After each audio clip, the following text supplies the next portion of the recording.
Croeso, and welcome to the Welsh History Podcast, episode 179, Failure of Hope.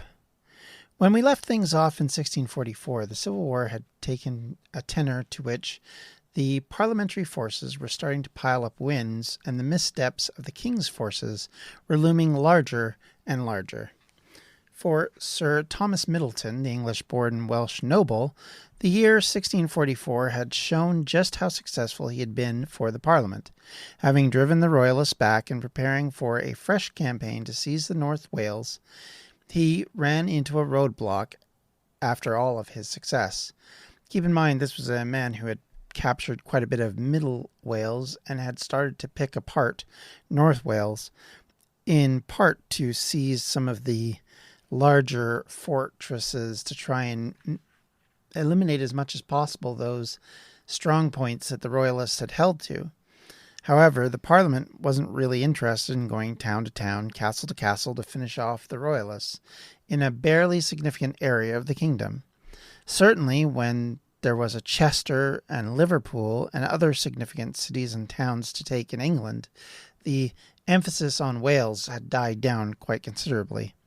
So regardless of what he had wanted or hoped, the Parliament instead stripped him of his command and ordered him to return to London. This happened in June of 1645. This was part of the so-called Self-Denying Ordinance. Its successor bill, which formed the basis of all this, effectively removed nobility from military command structure. This would then create a new army that was developed in part to sort of supersede this idea, and it would change how wars were fought and how much of the way the English systems of feudalism started to divest themselves. This professional army would replace that. Gone was the last vestige of feudalism. The loyalty was now to be to the whole country and to the religion of the Protestant Christianity, and no longer for the old loyalties to lords and kings. There was to be a new military that would be professionalized, and in so doing would not be dependent on local loyalty as had been the case with older militias. This effectively means that instead of the system of feudalism where you had a lord who had so many subjects or so many knights who fought under him and then were enrolled whenever the king needed their help, this would remove that barrier. There would be none more of this idea. It would all now roll into a army that would be based on the idea that all were equal under the eyes of God and all were fervent in their zeal as such. So it was, whether successful or not, you could argue it was a more meritocracy than the previous editions of military usage were. But as we'll see, that doesn't really happen, but it was the idea anyhow. The Royalists, however, were not completely out in the fight, and certainly not in Wales. They were about to return with a vengeance, and with the hope of turning the tide once more in their favour. After leaving Wales in October of 1644, Lieutenant General Sir Charles Gerard marched to reinforce the King's army in the aftermath of the Second Battle of Newbury, when the king withdrew to Oxford in November of that year. Gerard's army was sent to spend the winter at Monmouth. In March of 1645, Gerard was ordered to join forces with Prince Rupert and Prince Maurice in stopping further parliamentarian advances at Cheshire and Shropshire. The Royalists successfully relieved Cheshire and Beeston Castle, and then evacuated the parliamentarian garrisons in Cheshire, after which Rupert and Maurice marched to occupy Herefordshire, while Gerard took his forces into Montgomeryshire in mid-Wales. Middleton, meanwhile, had established contact with Colonel Ludham's forces in the south, who, of course, was still controlling much of the south at this point. The arrival of Gerard's army around the end of March 1645 disrupted Middleton's efforts to secure his hold on the region and severed contact between the two parliamentarian forces in central and south Wales. Gerard established his headquarters at Newton in Montgomeryshire, where he then rested his army and imposed harsh local levies for recruits and supplies. Something, of course, in the old system you would have to do, which is basically raise up a local militia and, of course, get supplies to supply that particular militia as well as your own forces without pillaging. Something, of course, neither side wanted to do, but let's be honest, they all did at some point. That's just the way wars are generally fought, so it wouldn't have been a surprise by any means. Gerard's advance in South Wales began in mid-April. Gerard was ready to strike towards Pembrokeshire. Advancing rapidly across the Cambrian Mountains, he fell upon Laudham's parliamentarians on the 23rd of April at Newcastle Emlyn in Carmarthenshire, where they were besieging a royal garrison. Thus, taken by surprise, the parliamentarians were routed and over 500 of them were either killed or captured. Gerard, advancing swiftly on Haverfordwest, which he entered the town unopposed and captured. So by April 24th, the parliamentarians had either evacuated or fled, and these garrisons fell back to Pembroke and Tenby. The fall of Newcastle Emlyn and Haverfordwest left Cardigan isolated, so the garrison there was evacuated by sea back to Pembroke. Gerard continued his lightning campaign by storming Picton Castle in an attack on April 25th, and then took over Carew Castle on the 29th of April. Within a week, therefore, Gerard had recovered nearly all the territory lost since his departure in 1644. Once again, Colonel Laudham was confused and confined to the strongholds of Pembroke and Tenby, while Gerard settled down to raise recruits and supplies once again from the local vicinity. By mid-May 1645, Gerard had raised a force of 2,000 troops and 700 cavalry to refresh his army, leaving full garrisons in place under his chosen officers. Gerard marched to reinforce the king's army once again. However, by the time he joined the king at Hereford in late June, the royalists had suffered their decisive defeat at Naseby. Gerard's army was then broken up, and the troops joined Prince Rupert at Bristol, and the cavalry remained with the king as the nucleus of a new army he hoped to raise in South Wales. The Welsh gentry complained bitterly at Gerard's severity and in what had been done in order to prosecute the war, obviously making enemies on all sides at this point. Backed by a force of 4,000 troops known as the Peaceable Army, the gentry petitioned for the removal of Gerard and other English garrison commanders. In order to retain their loyalty and fearing a popular uprising against the royalists, King Charles agreed to replace Gerard, raising him to a peerage as Baron Gerard of Brandon in compensation. Gerard remained with the royal army throughout the king's march of August and September 1645, while Lord Astley replaced him as the royalist commander in South Wales. Although Lieutenant General Gerard left South Wales in May of 1645, strong royalist garrisons remained in place throughout the region, ones that he had obviously appointed and positioned.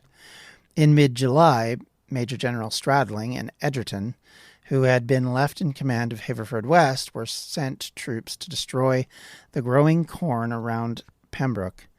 Threatened with starvation and encouraged by news of the parliamentary victory at Naseby, Colonel Laudham gathered a force of 550 troops as well as 200 cavalry and 2 field guns from Tenby and Pembroke's garrisons, and then advanced into Pembrokeshire on July 28, 1645. Laudham's forces occupied Caniston Wood between Haverford and Narberth. The infantry were then reinforced by a party of 150 seamen from Vice Admiral Batten's naval squadron, which had been anchored in Milford Haven.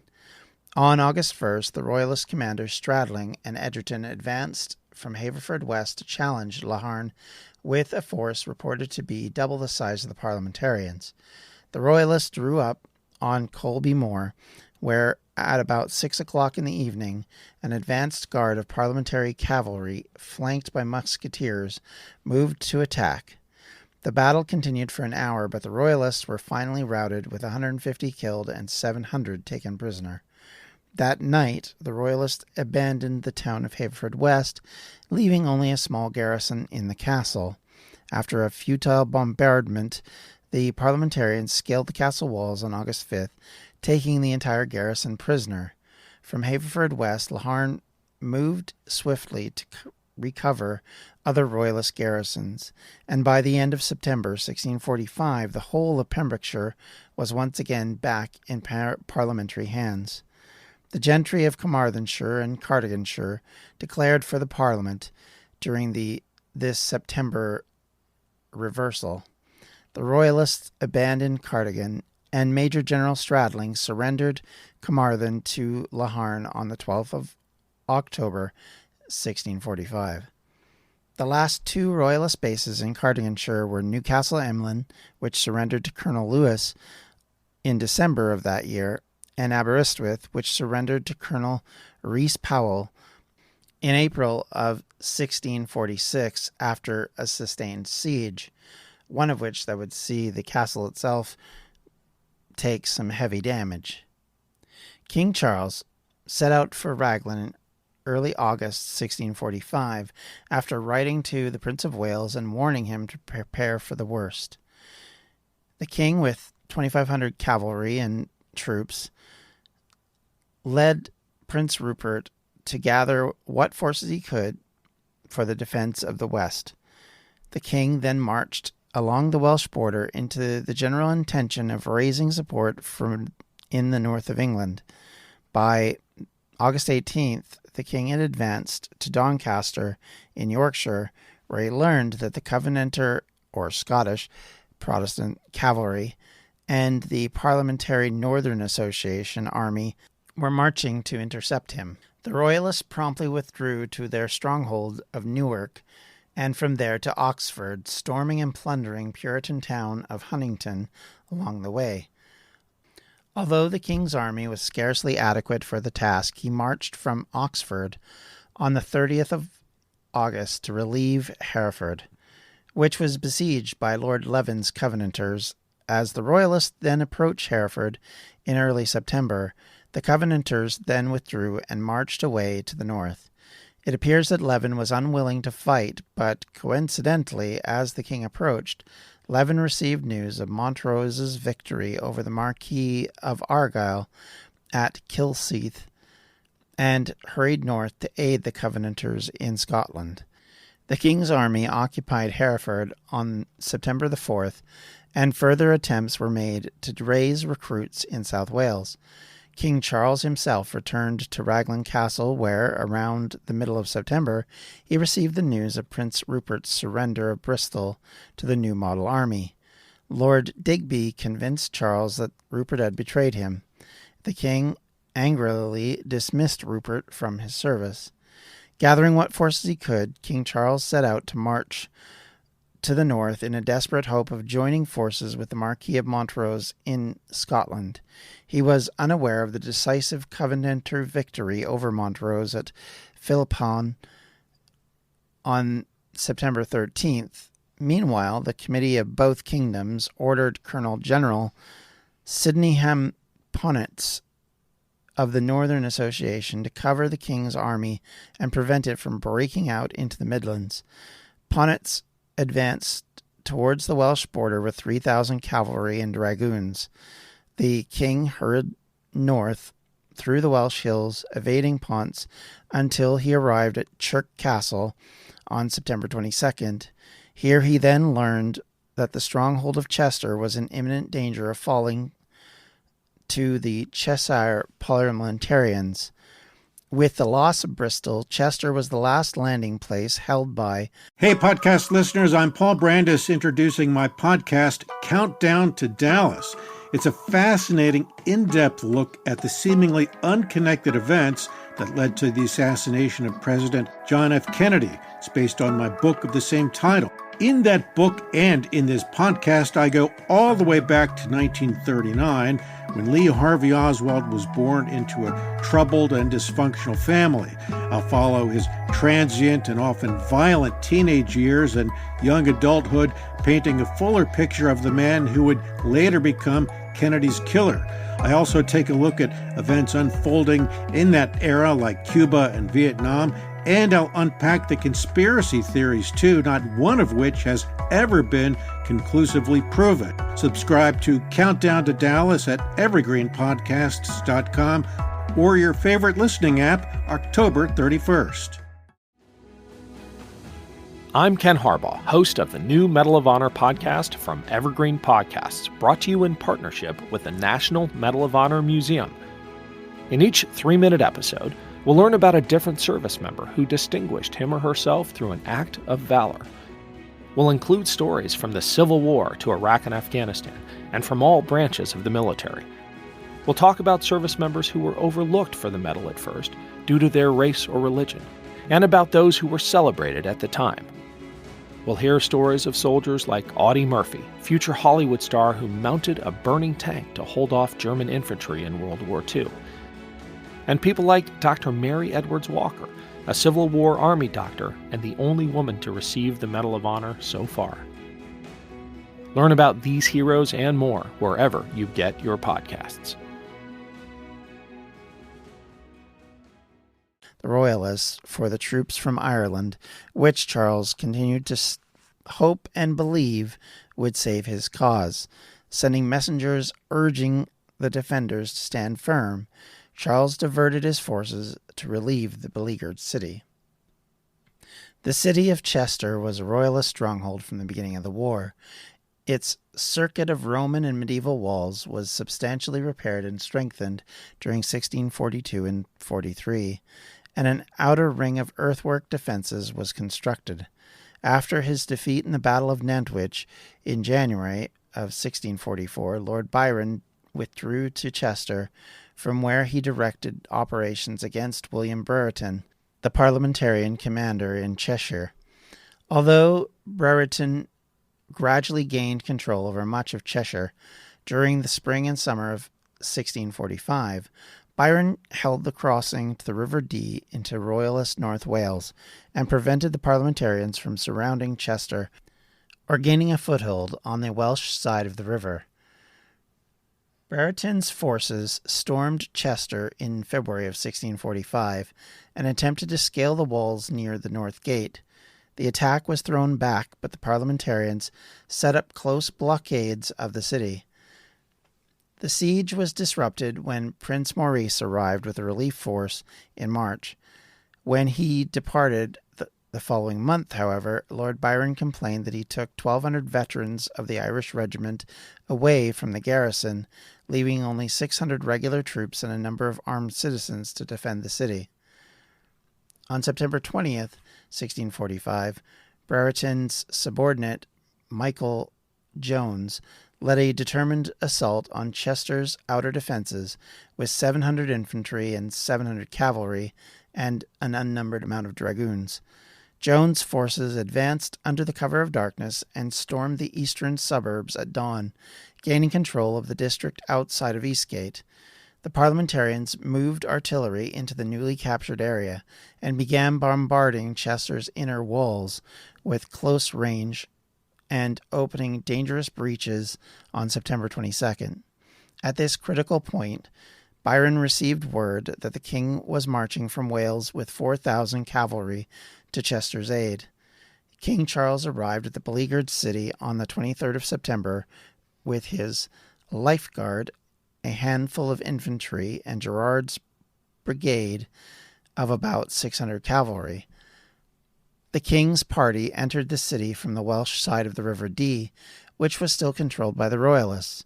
Sir Marmaduke Langdale rode with the main body of 300 Royalist cavalry to cross the Dee at Holt Bridge in the south of Chester, from where he planned to work around behind the parliamentarians besieging the city on the eastern side, thus trapping them between his cavalry and the Chester garrison.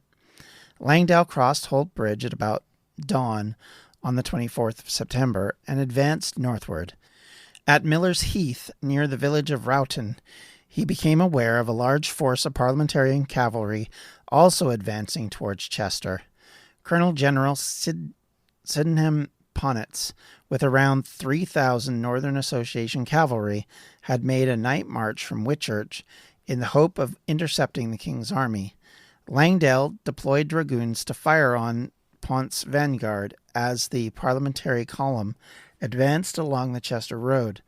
Ponitz counterattacked against Langdale's position on Miller's Heath, but was driven back, and the two sides stalemated as neither could advance any further towards Chester with the other in its rear. For several hours, Langdale and Ponitz faced one another at a distance of about half a mile, both reluctant to take further action without reinforcement. At about 2 o'clock in the afternoon, Colonel Michael Jones detached 500 cavalry and musketeers from besieging forces before Chester and marched down the Whitchurch road to support Ponitz.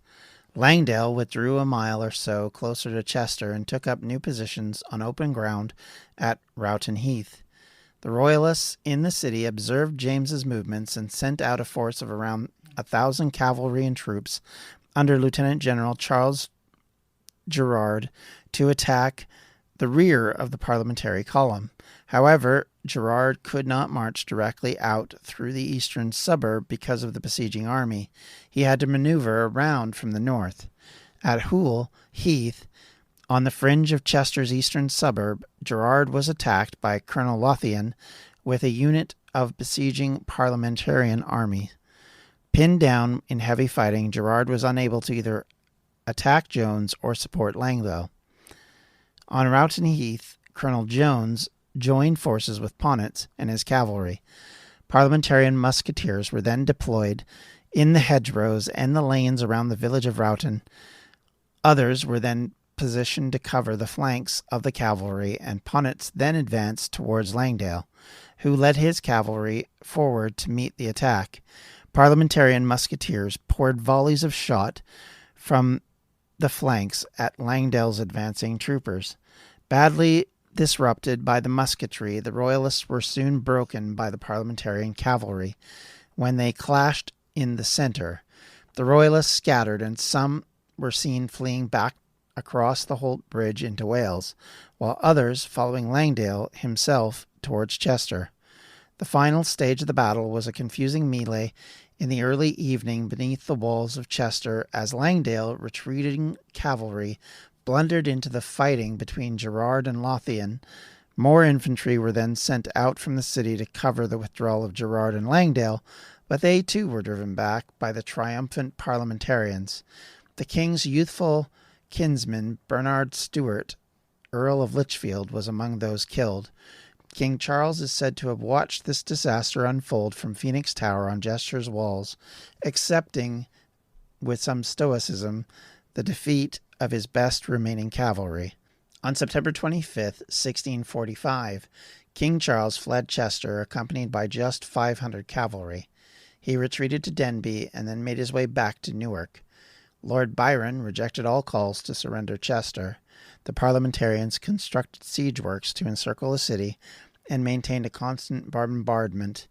Under the severity of Byron's command, the defenders repulsed attempts to take Chester by storm and mounted raids of their own to harass and disrupt the besiegers. Conditions continued to worsen as the siege continued into the winter. With many citizens dead or dying of starvation, the mayor finally persuaded Byron to surrender in January of 1646. Sir William Brereton's forces occupied Chester on February 3rd, 1646, bringing to end the last major battle in the area around Wales of this part of the Civil War. If you have any questions, comments, or concerns, you can always reach me at the Welsh History Podcast at gmail.com, or on Twitter at Welsh History Pod, or on Facebook at facebook.com/Welsh History.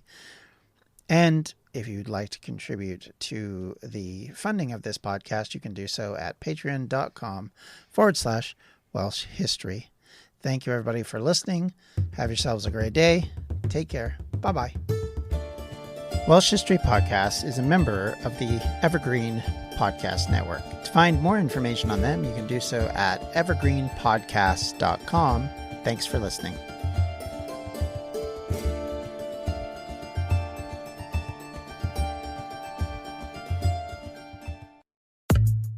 I'm Daniel Norcross. And I'm Rory Dollard. And between us, we are England Cricket on 99.94. We'll be every week looking at the ups, the downs, the runners, the riders, the news and the views on all things English cricket. And believe you me, there are plenty of ups and downs. Join us, England Cricket, on 99.94.